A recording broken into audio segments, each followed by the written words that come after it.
Bueno, en el devocional hablamos esta mañana, hablamos un poco de la ansiedad, pero no solamente la ansiedad. Algo que esta pandemia, estos tiempos ha dado a relucir, ha sacado a relucir, es que esta generación vive muy insegura, tiene muchos temores.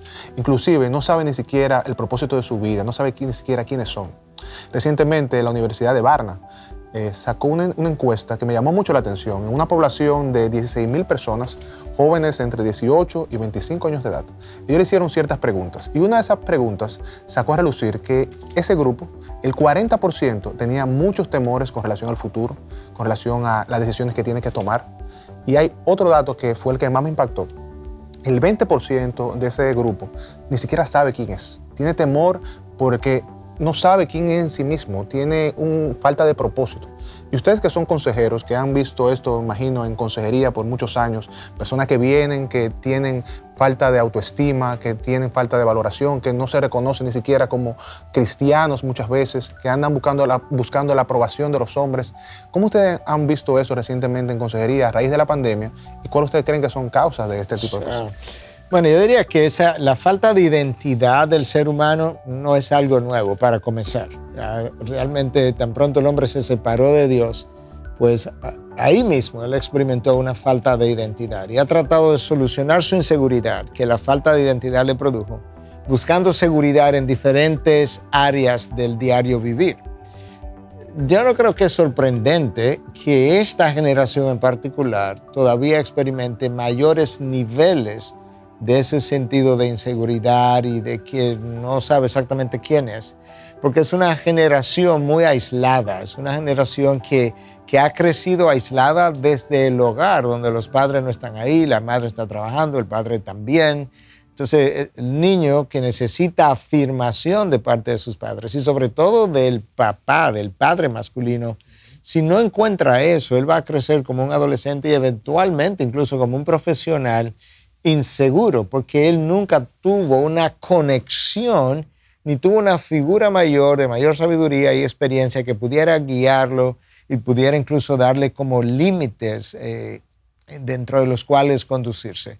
Y un segundo factor, para mencionar dos de inicio, es que la alfombra a esta generación se la han quitado de debajo de los pies, porque lo que le da estabilidad a una sociedad y a un individuo incluso es saber lo que es bueno, lo que es malo, el sentido de moralidad, el sentido del norte, sur, por así decirlo, lo que es un hombre, lo que es una mujer, lo que es un padre, lo que es una madre. Pero ahora de repente yo no sé lo que nada de eso es, aparentemente, porque las definiciones han sido borradas. Entonces, los valores morales y los valores absolutos que me permiten a mí entender dónde estoy parado, por dónde debo ir y qué es incorrecto, yo no los tengo. Entonces, obviamente, yo creo que ese sentido, esa falta de identidad y de seguridad tiene que necesariamente agravarse, ahondarse en una generación como la que estamos viviendo. No sé cuál es tu experiencia, Luis, en consejería.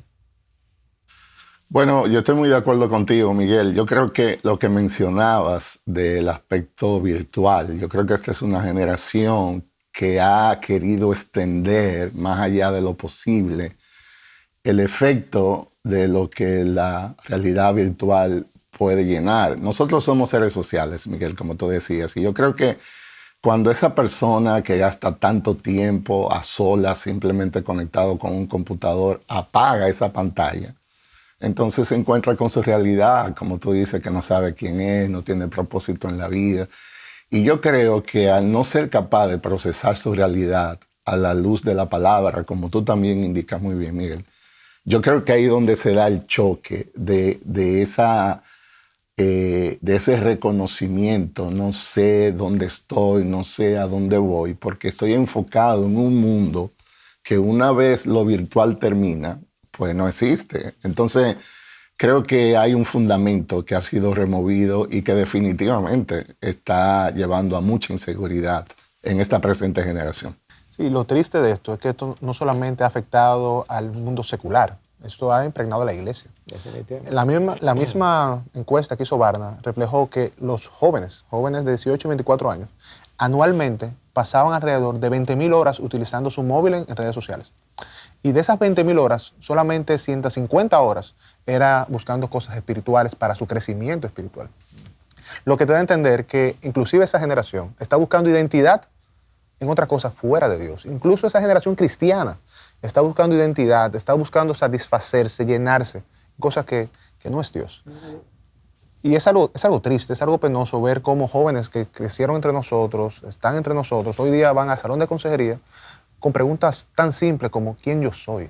Como preguntas tan simples, ¿qué yo debo hacer con este tema que para nosotros pudiera ser un ABC, muy simple, pero la raíz del problema es que ni siquiera se conoce a sí mismo, no conoce su entorno y sobre todo no conoce quién es para Dios. Y es algo que a mí me llena de tristeza y me llena de dolor escuchar hermanos a quien amo grandemente, ni siquiera saber y ni poder entender que son hijos de Dios, ni poder entender que ellos tienen un Dios grande que está por ellos y que les ama.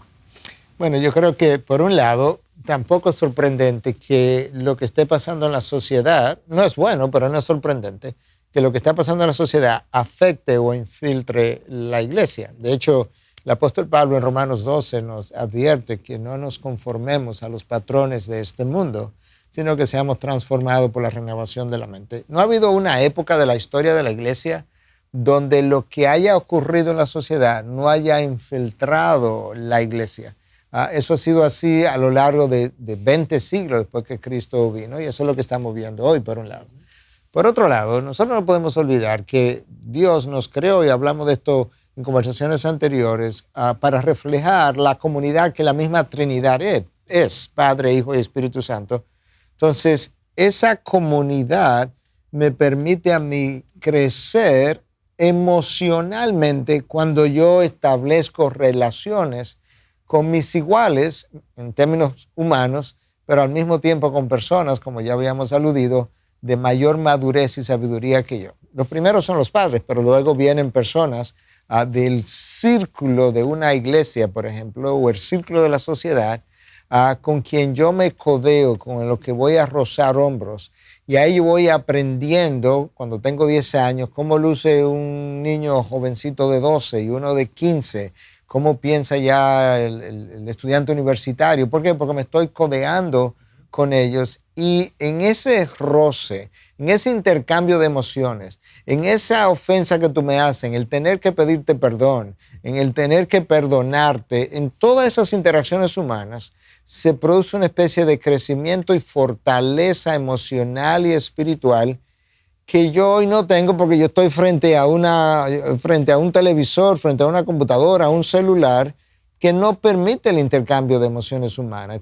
Permite el intercambio de voces e imágenes, pero no permite aquello que realmente alimenta lo que yo soy. Entonces, lo que estamos viviendo es algo fuera de diseño de Dios, y estamos pagando las consecuencias de vivir ahí. Es paradójico que somos la generación probablemente más conectadas, pero menos conectadas a la vez.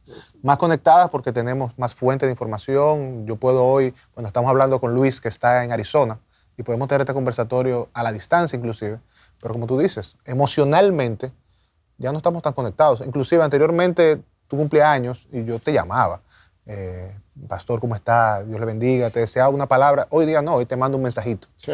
De forma tal que ya somos tan impersonales en eso, en las cosas, que eso ha deteriorado lo que somos hoy como individuos. No sé qué tú opinas, Luis, con eso.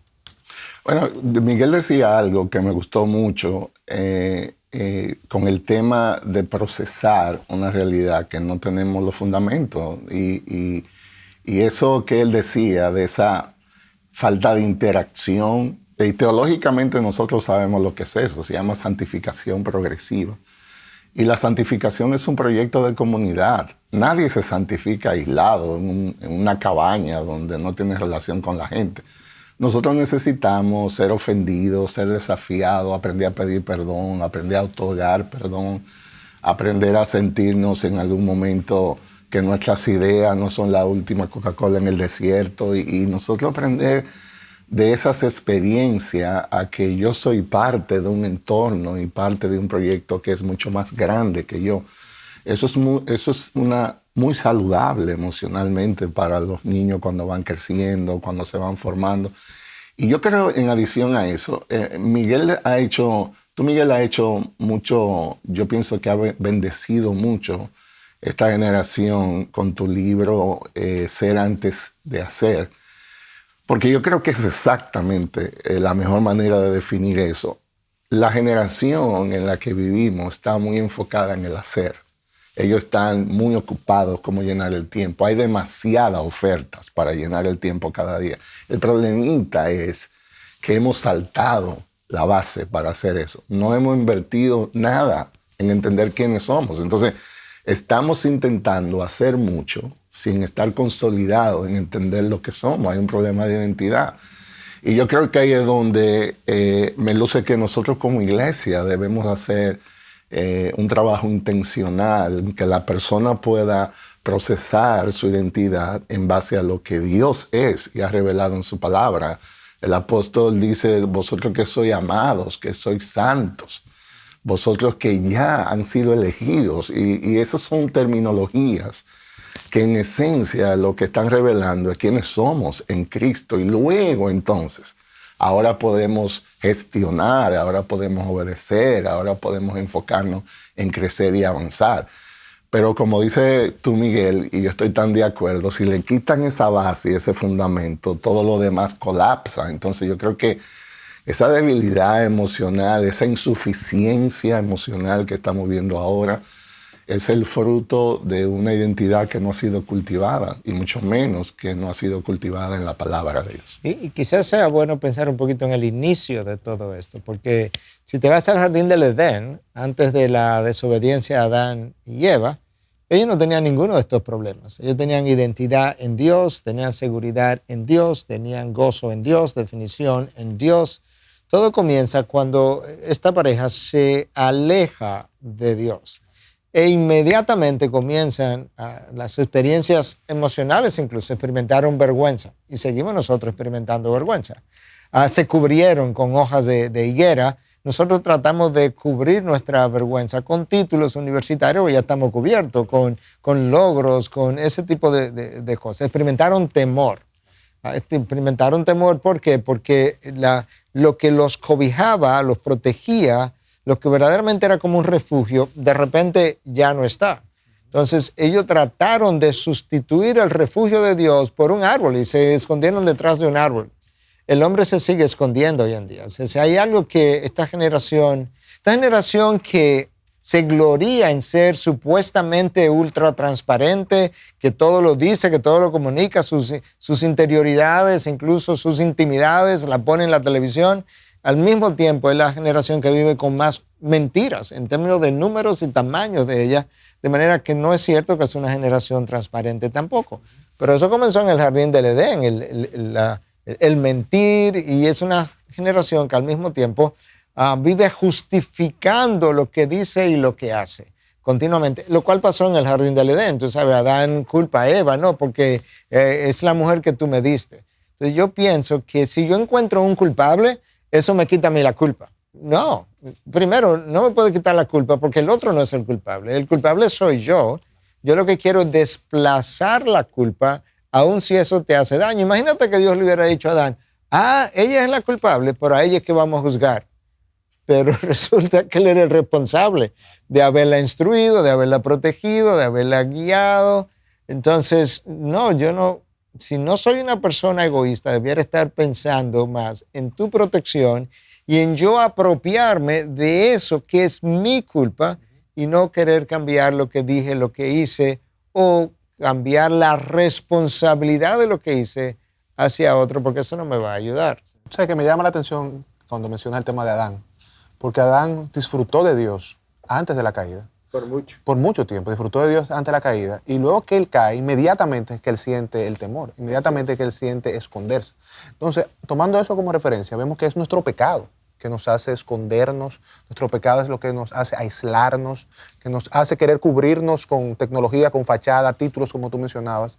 Y algo debemos hacer entonces con eso. Y nosotros como creyentes, a ese grupo de hermanos que nos visitan, hermanos que estamos en consejería, debemos recordarle que es su pecado que le lleva a eso y que ellos tienen que hacer algo, y es arrepentirse. Sí. Y yo creo, Joan, que estoy de acuerdo contigo, quizás de manera más precisa, es responder a la realidad del pecado donde está el problema. No, yo creo que lo que está pasando, que esta generación no está siendo capaz de responder bíblicamente a la realidad del pecado. Porque pecado tenemos todos. El punto es cómo tú respondes a esa realidad. Y yo creo que el problema es que cuando yo no veo la provisión de Cristo, lo que Jesús alcanzó en la cruz para mí, yo no veré el pecado como una oportunidad para acercarme a Dios. Si estoy centrado en mí mismo, veré el pecado como una amenaza. Y eso es exactamente lo opuesto al Evangelio. Es decir, nuestra pequeñez, nuestra debilidad, nuestra deficiencia están diseñadas para acercarnos más a Dios si tenemos una identidad correcta. Porque vemos el Evangelio como valioso, hermoso, la cruz es exaltada. Pero si yo estoy enfocado en mí mismo, como dice Miguel, entonces yo veré mi pecado y mis debilidades como una amenaza, me voy a esconder. Exactamente, me encantó la ilustración que tú, Miguel, hiciste en el Jardín del Edén. Sentiré una vergüenza que me impedirá exponerme para buscar sanación y en cambio lo que voy a hacer es aislarme. Sentiré un miedo que en vez de yo llevarlo a la cruz para ser sanado, lo que intentaré es justificarlo porque me estoy viendo a mí. Y yo creo que en esencia el problema es este. No estamos entendiendo el Evangelio. No estamos entendiendo el Evangelio. La razón por la que Dios nos dio a su Hijo y lo crucificó en la cruz siendo inocente es para lograr una cercanía y una comunión con Él que humanamente y naturalmente no teníamos. Entonces, esa realidad que todos nosotros luchamos, que se llama el pecado, debe acercarnos a Dios. Y ahí es donde está el centro de esa santificación progresiva de la que hablamos. Pero como muy bien decía Miguel, si mi identidad no está sólida, entonces yo veré todo esto más como amenaza, infundirán miedo, intentaré justificarla y el efecto de todo eso es un aislamiento que lo que va a hacer drenarnos emocional y espiritualmente. Tú habías reflexionado con el equipo de trabajo acerca del temor y demás y habías rumiado con el equipo diferentes causas de temores. ¿Cuáles son los temores que la gente experimenta hoy? Y pudiéramos hacer una lista larga, no exhaustiva, pero larga. Pero quizás la sombrilla mayor, de donde dependen todos los demás, es nuestra dependencia y confianza en Dios. Cuando yo no tengo a Dios como mi confianza, cuando yo no confío en la providencia de Dios, en el control que Dios tiene sobre mi vida, sobre los aspectos grandes y pequeños de mi vida, entonces yo experimento esa inseguridad y trato de corregir la inseguridad de formas humanas y pecaminosas, de manera que yo me pudiera sentir mejor. Entonces, todo depende de todo comienza con esa relación con Dios que tengo o no tengo, lo cual le puede pasar a cristianos y a no cristianos, porque el no cristiano no tiene ninguna y el cristiano muchas veces tiene una, pero no es de la calidad que debiera tener. Te iba a decir algo. Bueno, te decía que nosotros la semana pasada, cuando conversábamos respecto al tema de las premisas, decíamos que como las premisas son el fundamento de la forma como yo vivo. Y conversamos esta mañana con el equipo de trabajo de que nosotros tenemos premisas distorsionadas, y esa es una, pensar que yo puedo controlar mi vida, pensar que yo tengo el poder para cambiar las cosas. Y al final, cuando yo pienso eso, yo estoy pecando delante de Dios, porque al final todo depende de Dios, yo dependo de Él. Y mi vida debe estar anclada en esa verdad, en confiar en Él, independientemente de las circunstancias, en creer su palabra, en creer que Él ha dicho claramente que todas las cosas cooperarán para bien, para aquellos que son llamados conforme a su propósito. Creer lo que dice el profeta Jeremías, de que todo que Dios tiene planes de bien para nosotros. Cuando yo empiezo a creer eso y yo empiezo a radicar mi fe en esa verdad, en confiar en Dios, los temores, la ansiedad pasarán de un lado a otro. Pero, ¿qué pasa? Cuando yo vivo una vida de ansiedad, yo me siento ansioso, me siento temeroso, yo estoy mostrando que yo soy, en cierto sentido, y va a sonar un tanto extraño, fe a la palabra fuerte, yo soy un ateo práctico. Porque yo digo que yo creo que Dios me salvó, yo digo que yo creo que Él murió en la cruz por mí, pero digo que Dios no tiene el poder para solucionar este problema que yo tengo económico, o esta situación de salud de un hijo, o esta situación de trabajo que tengo, o esta relación que tengo con una persona a quien quiero. En la práctica, yo estoy dudando de eso. Cuando yo me siento ansioso, cuando yo me siento temeroso, y en muchos momentos ese temor me lleva incluso a cosas mayores, tener ataques de pánico inclusive, yo estoy diciendo que yo no creo tanto en ese Dios que yo digo creer. Y eso es algo que vemos en consejería cientos de veces, hermanos que vienen con ansiedad, vienen con temores incluso que los paralizan. Y cuando vamos al corazón del asunto, nos damos cuenta que es que ellos no están creyendo la palabra, no le están creyendo a Dios, no están diciendo, Señor, yo voy a vivir lo que tú me mandas, independientemente de cuáles sean las consecuencias. Y eso es lo que yo he visto frecuentemente, compartía con el equipo de oficina, como tú me mencionabas recientemente, es la raíz de nuestro problema. Nosotros debemos reconocer, oye, Señor, yo he pecado contra ti porque he dudado de ti. Y es algo que hemos enseñado mucho. De ahí comienza el proceso, el arrepentimiento. Yo tengo que venir a arrepentirme y ver esto como un pecado, ver mi ansiedad, ver mis nervios, mi preocupación como un pecado, porque son desconfianza de Dios. Yo le estoy diciendo, Dios, yo no confío en ti, yo tengo el control. Si yo no hago, no pasa. Si yo no actúo, al final nada de eso va a ocurrir. Y es algo que yo creo que la iglesia, eso se ha impregnado en la iglesia. Muchas veces lo podemos como justificar inclusive, justificar en el sentido de que Dios es un Dios perfecto, por lo cual yo tengo que hacerlo todo yo, tratar de que nada se vaya a salir de control, porque Dios es un Dios de orden. Es verdad que Dios es un Dios de orden, es verdad que Dios es un Dios perfecto, pero al final yo llego hasta un punto. Yo tengo que buscar la excelencia, pero al final el resultado lo garantiza el Señor. Y muchas veces ese temor, esa ansiedad nos invade y nos hace pensar que las cosas dependen de nosotros. Y vemos hermanos, siervos, pastores, líderes, que hoy día están ahogados, que hoy día están cansados, porque creen que la obra depende de ellos, cuando al final no depende de ellos, depende de Dios. Luis, perdón, Miguel. Sí, Miguel. Coméntanos.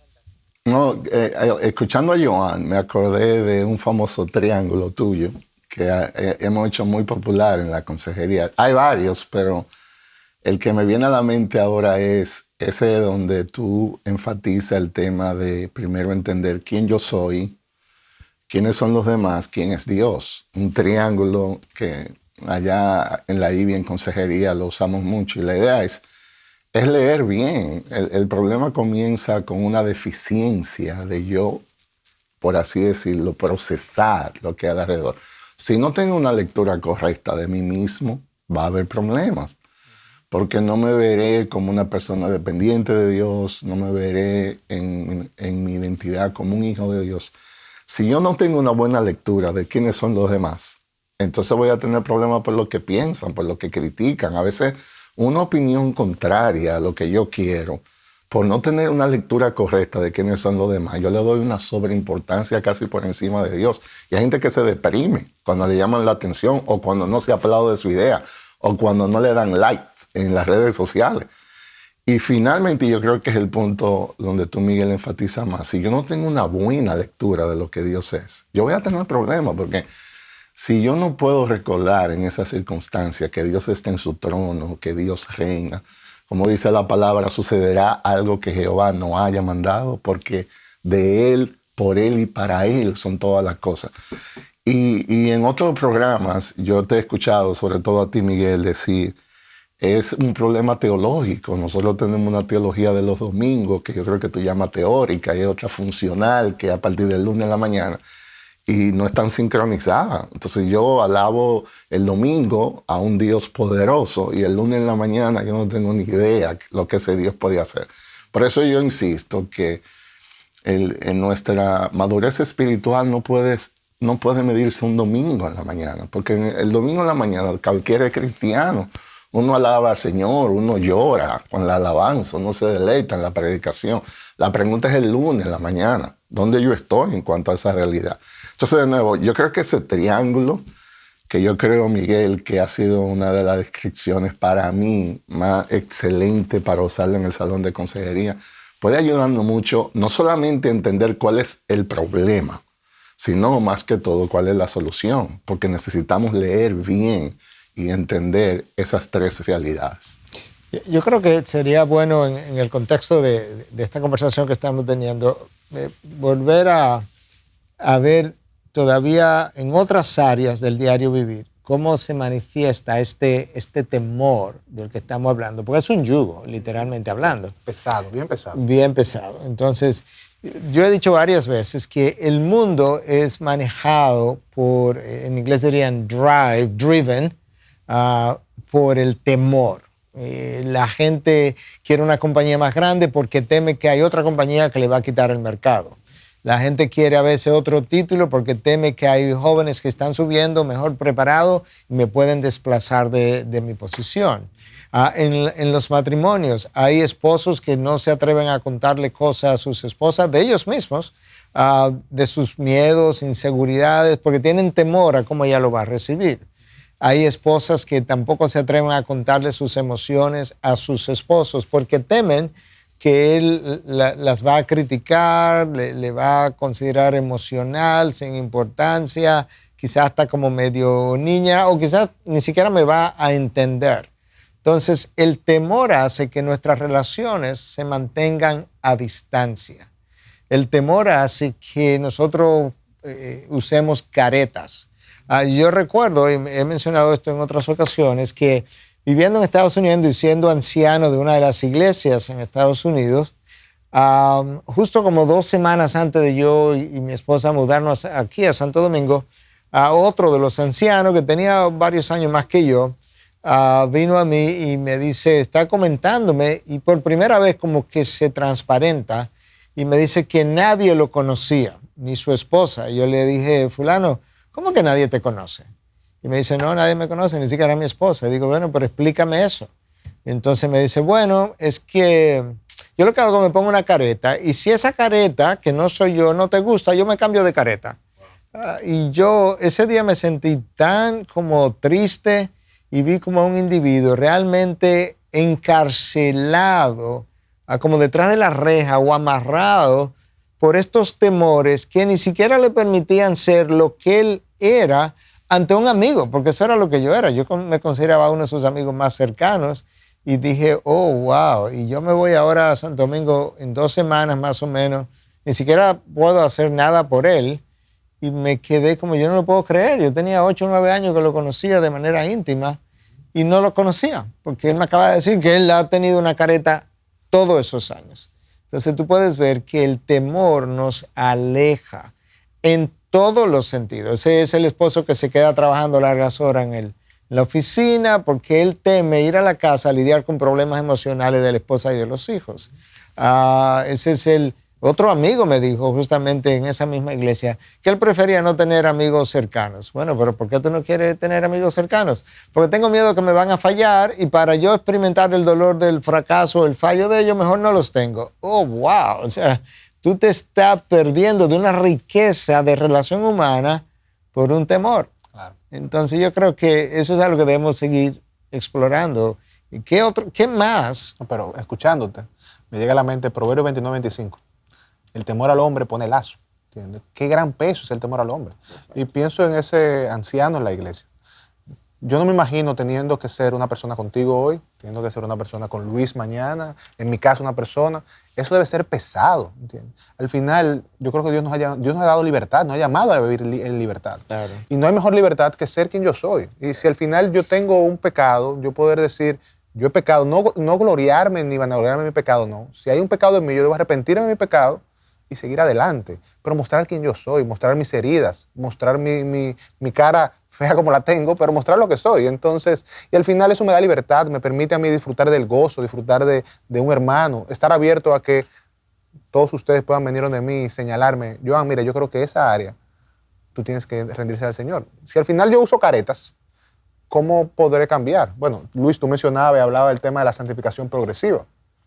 Si yo vivo con caretas, mostrándome perfecto, ¿cómo cambio? ¿Cómo al final crezco? ¿Cómo al final puedo yo ser ese hombre que Dios quiere que yo sea, ese siervo que Dios quiere que yo sea? Y yo diría, Joan, el problema, escuchando a Miguel y escuchándote a ti, yo creo que la palabra que quizá podemos usar para identificar esa parte, es falta de autenticidad. Tenemos un problema serio de autenticidad ahora, porque estamos viviendo vidas que no son auténticas. Es decir, la autenticidad en el amor funciona, que nos conocemos, que tú sabes quién soy, que tú sabes mis mejores días, mis peores días, que tú sabes mis luchas, que tú sabes las cosas con las que estoy trabajando. Y a pesar de que conoces todo esto, te quedas a mi lado. Me amas. Eres mi amigo. Eres mi hermano. Eso se llama autenticidad. O sea, la razón por la que Dios nos ama con un amor que es tan especial, de hecho es eterno, no cambia, es no porque Dios ignora lo que nosotros somos, sino a pesar de lo que Dios sabe de nosotros. Dios conoce hasta nuestro pensamiento. Dios puede determinar un intento de pensamiento, literalmente, dice la Biblia, y aún así Dios persiste en amarnos en Jesús. Entonces, una relación auténtica, y volvemos de nuevo al punto que tú, Miguel, señalaba al principio, de una deficiencia emocional. Aquí no hay emociones por ningún lado, porque las relaciones son ficticias, las relaciones son virtuales. Hay gente ahora que hasta se enamora virtualmente, y yo no tengo ningún problema en iniciar una relación así, pero ellos creen que pueden estar listos para casarse con una persona que lo que han visto en una pantalla, y esa persona está maquillada, así como pusieron a Joan aquí ahora antes de grabar este video. Entonces, esa persona no ha visto el otro actuando en la vida real. Entonces, yo creo que eso pasa mucho, aún nosotros viviendo, estando en una misma congregación, en una misma familia. Yo no estoy aprendiendo el valor de la vulnerabilidad. Yo estoy temiendo a ser vulnerable. Por tanto, yo me he visto. Eso es como editado en Photoshop. Entonces, el otro no me conoce y por tanto no podemos hablar de un amor real porque no está basado en un real conocimiento. Y esa compasión, esa misericordia, que son fruto del Espíritu, solo se practican si yo tengo un real conocimiento de lo que somos y por encima de eso veo valor en esta relación. Sí, tú sabes, Luis, antes de entrar ahí, porque yo creo que ese último punto que tú mencionabas es bueno desarrollarlo. Yo quisiera quizás recoger un poco de lo que hemos hablado. Hablamos que el tema de la autoestima es un tema de pecado que viene, yo mencionaba el tema de Adán y Eva, cómo cuando Adán cayó sintió ese temor, vergüenza, y mencionamos cómo también la tecnología nos ha separado, nos ha aislado, inclusive hemos utilizado esa tecnología para nosotros poder cubrir nuestra vergüenza, cubrir quienes somos. Hablamos del tema de tu amigo que mencionaba que usaba caretas por temor a los hombres, y mencionamos un poco de cómo esa raíz está en nuestra desconfianza en Dios y la ansiedad viene ahí. Ahora, la pregunta que debemos contestar aquí ahora es, yo tengo un problema de autoestima, yo me he estado escondiendo, yo he usado la tecnología para cubrir mi vergüenza, ¿qué yo debo hacer ahora? Yo quiero salir de ahí, yo no quiero seguir ahí. Hemos dicho que es una carga, que es un yugo pesado. Yo me siento cansado por estar ahí, yo me siento cansado por tener que escribir en internet y poner muchos tweets o escribir en las redes sociales para encontrar like, para yo sentirme que soy algo. Yo estoy cansado de eso. Ahora, ¿cómo yo salgo de ahí? Bueno, yo creo que el inicio de todo es una admisión, una evaluación y una admisión de lo que encuentro. Ahora, yo no puedo hacer la evaluación, en la mayoría de los casos, yo solo de mí mismo, porque yo no soy lo suficientemente objetivo para llegar a las conclusiones que se deben llegar. Yo necesito encontrar a alguien que me ayude a hacer la evaluación y alguien que yo voy a creer, porque lamentablemente parte del problema está en que muchas veces nosotros llamamos, qué sé yo, un electricista que inspeccione algo en nuestra casa y él me da una opinión y luego yo no le creo al electricista. Bueno, puede ser que tenga mala calidad, pero entonces búscate a alguien que realmente en quien tú puedas creer. Eso a mí me ha pasado en medicina, en ocasiones donde alguien ha estado brincando, saltando de un médico a otro. Yo he tenido que sentarme con el paciente y decirle, mira, oye una cosa, yo puedo entender lo que has hecho, pero si hay algo que tú necesitas es que encuentre un médico, que no tiene que ser yo, pero encuentra un médico en quien tú creas y déjate dirigir por ese médico. Porque hasta ahora tú no estás encontrando las soluciones, cada cual te dirige en una dirección que no es. Tú no sabes si es la correcta porque tú no eres médico. Entonces tú necesitas encontrar por lo menos uno en quien tú confíes y déjate guiar. Bueno, eso es cierto en consejería en gran manera. Si no puedes dejarte guiar por quien te está aconsejando, entonces encuentra otro, pero necesita encontrar a alguien en quien tú confíes para que te pueda guiar, porque tenemos puntos ciegos en nosotros. Entonces eso es lo primero. Y lo segundo, para no hacer esto un monólogo, ¿verdad? Pero lo segundo que es importante, yo creo, es que yo decida qué es. De hecho, ayer yo hice mención de esto en una consejería. Le dije, fulana, yo lo que quiero saber es, ¿tú quieres sentirte mejor o tú quieres ser mejor? Porque si lo que tú quieres es sentirte mejor, entiendo que quizás en mi consejería yo no te haya hecho sentir mejor. Pero mi meta como pastor no es hacerte sentir mejor, es hacerte mejor y que como consecuencia de ser mejor, tú te sientas mejor. Pero eso ya es una consecuencia que viene después. Y yo creo que mientras nosotros estemos procurando sentirnos mejor, no sentir la culpa, no sentir la vergüenza, lucir bien, lucir que yo no soy responsable, nosotros no vamos a salir del lugar en el que me encuentro, al que tú te referías, porque de ahí se sale cuando finalmente yo me apodero del hecho de que yo no estoy bien y yo necesito estar bien, y luego vendrán las emociones y los sentimientos. Pero la mayoría de las personas no quiere estar bien, quiere sentirse mejor y sentirse que el otro cree que yo soy lo que yo mismo sé que yo no soy. Entonces, ahí está el problema. No sé cuál es tu experiencia en consejería, Luis.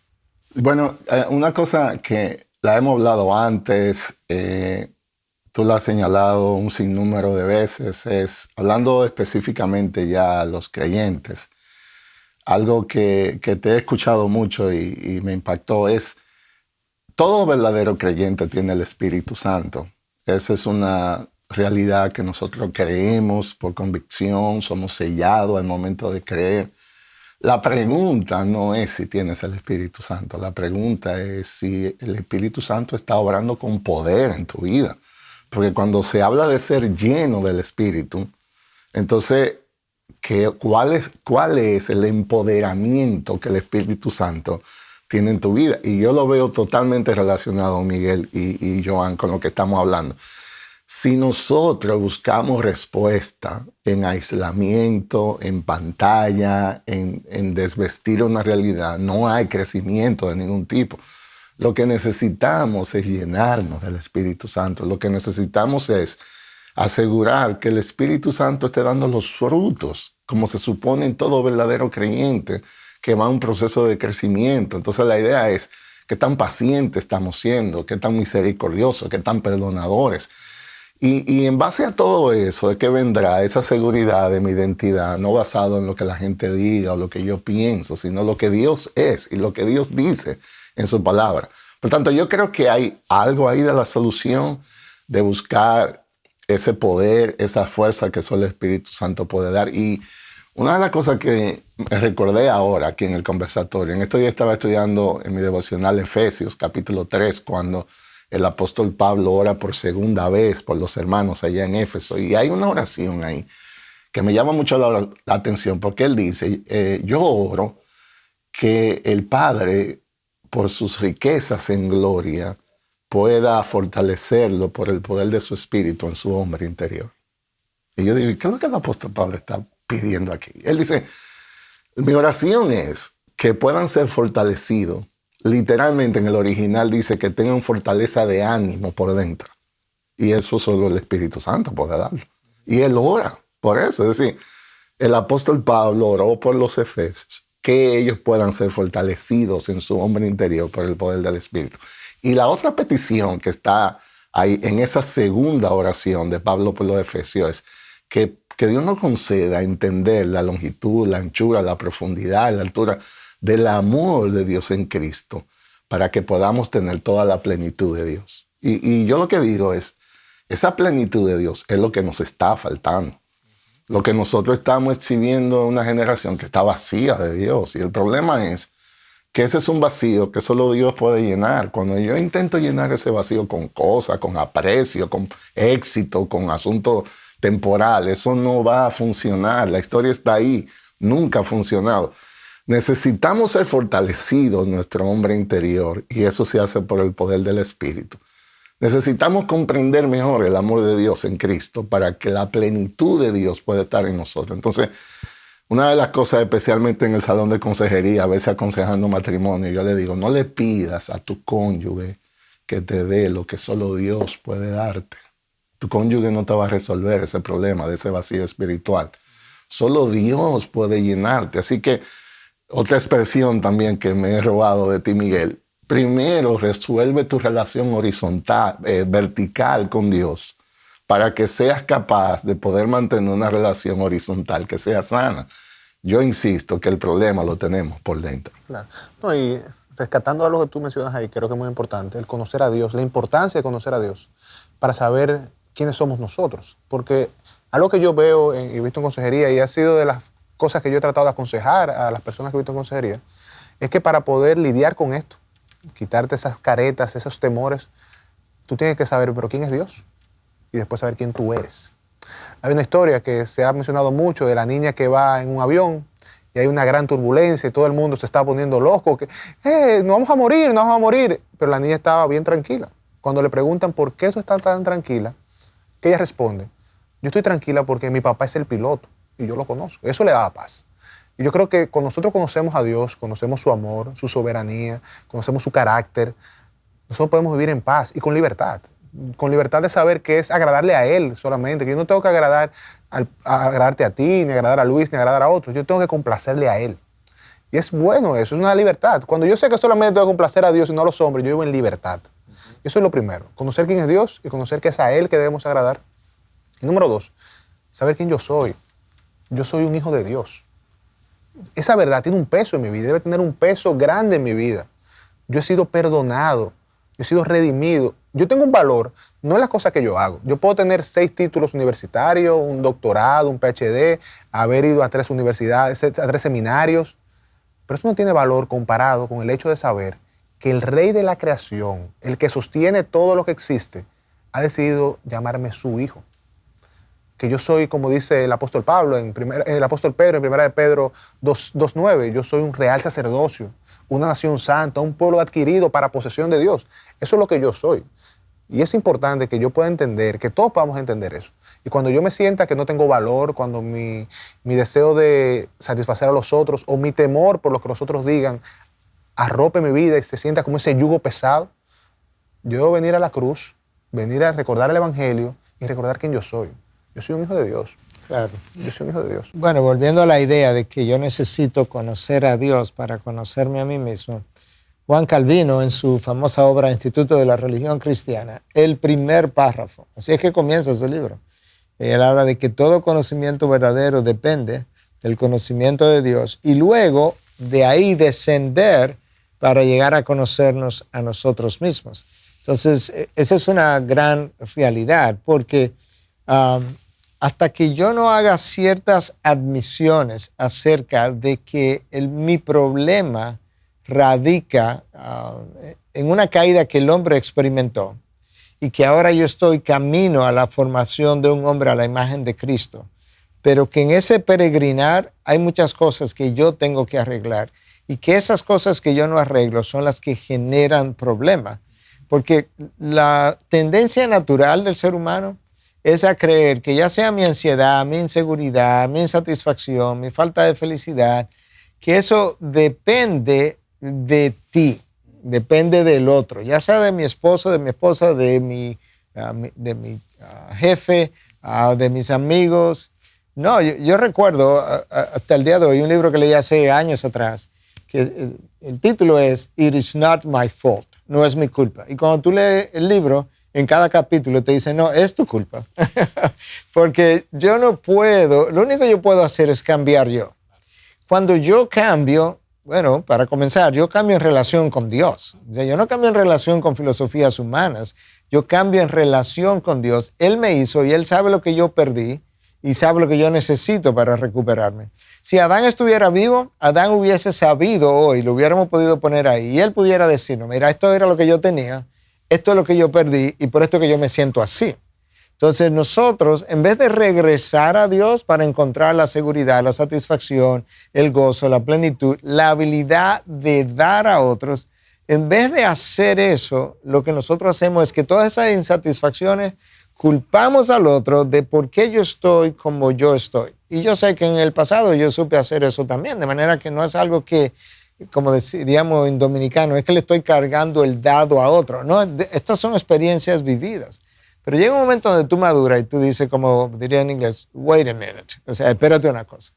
Realmente, hasta que yo no arregle mi mundo interior, yo ni puedo amar sanamente, ni puedo dejarme amar sanamente. O sea, para yo amar sanamente, y queremos hablar de eso a un grupo de parejas prontamente, yo tengo que ser liberado. Yo vivo lleno de amarras. Y esas amarras, que son las que yo mismo me pongo alrededor como para brindarme seguridad y que yo me caiga en pedazos, esas amarras no me dejan ni vivir la vida plena que Cristo compró, Juan 10:10. Yo vine para que tengan vida y la tengan en abundancia. Yo no puedo hacer eso con esas amarras, pero tampoco puedo vivir el gozo y la satisfacción, y tampoco puedo tener relaciones saludables, porque eventualmente yo daño mis relaciones. Eso es verdad de ti, Joan, es verdad de ti, Luis, es verdad de mí, es verdad de todo el mundo.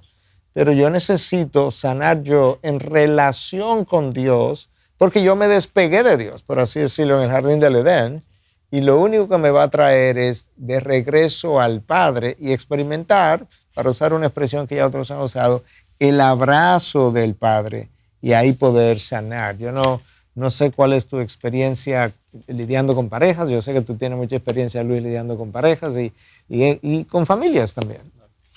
Yo, una cosa que escuchándote pensaba, tú mencionabas en un episodio anterior, creo en el último episodio, acerca del problema de la cosmovisión cristiana. Y yo creo que hay algo ahí de que es una generación hoy que yo creo que tiene como principal prioridad la comodidad. La gente hoy mide las bendiciones muy enfáticamente por asuntos temporales de mi salario, mi empleo, mi salud, mi matrimonio. Entonces, yo creo que la gente cree que el propósito de Dios es una vida más cómoda, pero lo que encontramos en la palabra es que el propósito de Dios es hacernos una vida más santa. Entonces, cuando yo creo que mi comodidad es el principal valor en mi vida, yo voy a tener muchos problemas, porque cuando llegue un sufrimiento, yo lo voy a ver como una amenaza. Entonces, el problema que eso genera es que a veces nosotros le llamamos bendiciones a cosas que yo no estoy tan seguro que la Biblia le llama bendición. Yo escucho a la gente a veces hablando y dicen, me aumentaron de sueldo, qué bendición. Me mudé a un nuevo sitio, qué bendición.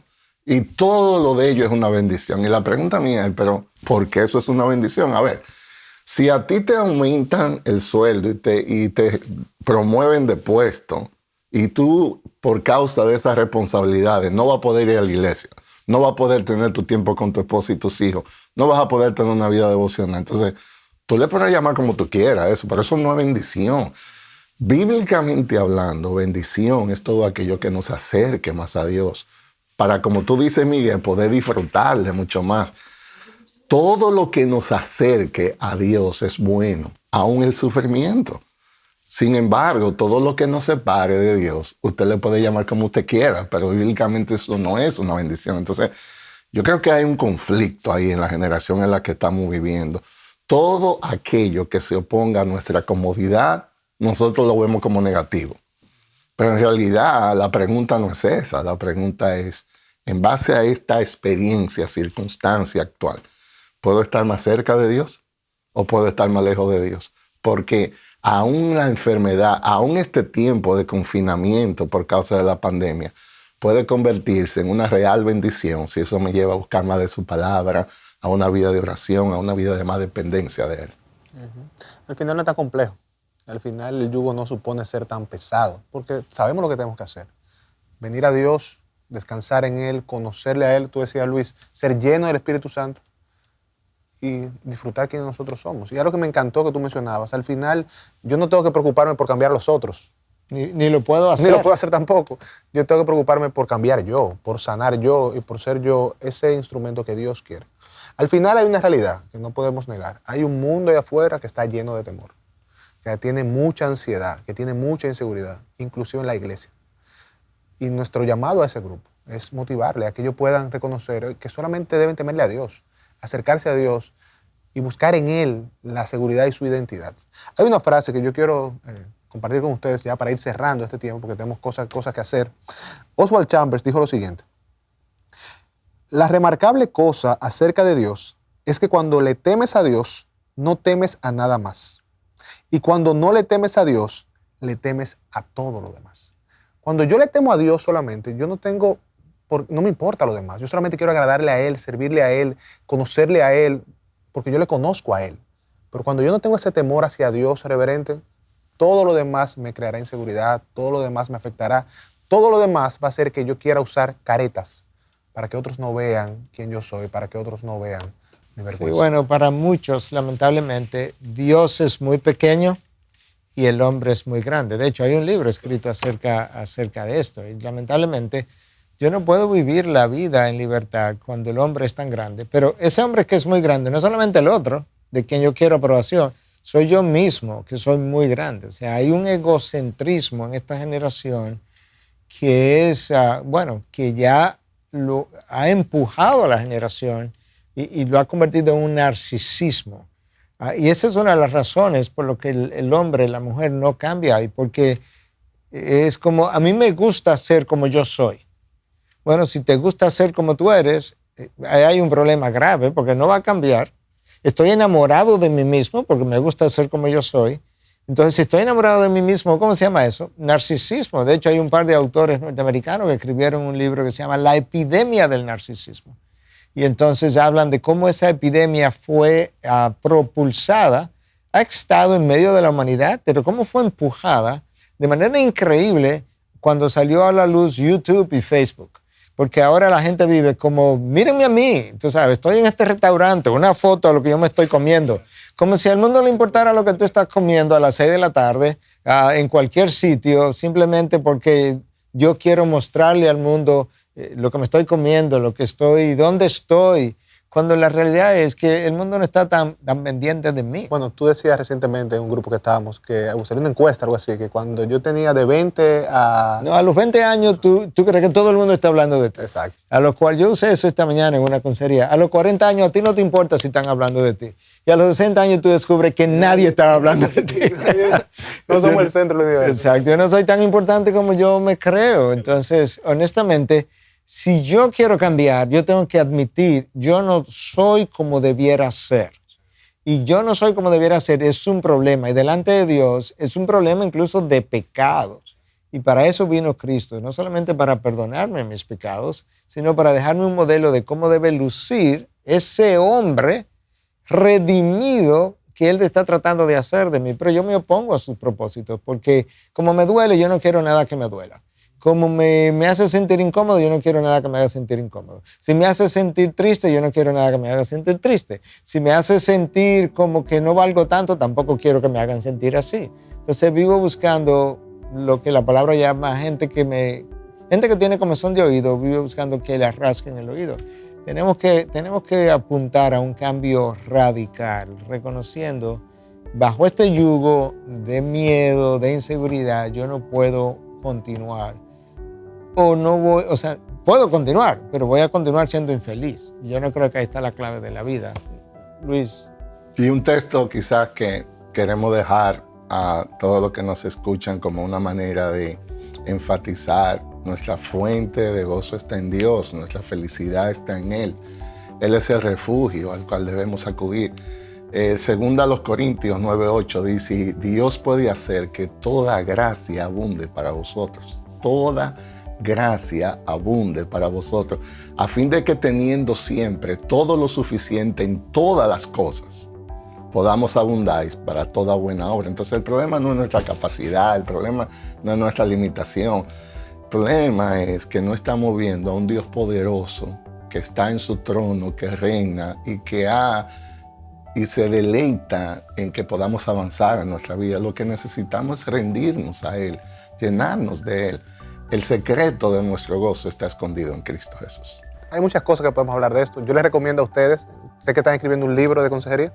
Así Esto es. es un tema del libro, pónganlo ahí, porque creo que es algo que hay que seguirlo hablando, seguir rumiando. Definitivamente. Le vamos a llamar al tema al libro El consejero sabio y el aconsejado libre, hablando justamente de la necesidad de ser libertado de todas esas amarras. Amén. Así sea, que el Señor nos ayude a eso. Gracias.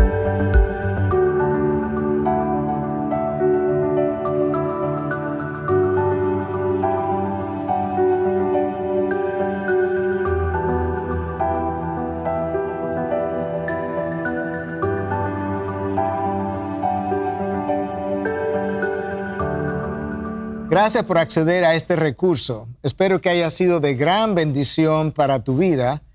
Te sugiero que te suscribas a este canal de forma que tú puedas recibir notificación la próxima vez que hayamos subido un nuevo recurso que pueda servirte de instrucción y bendición.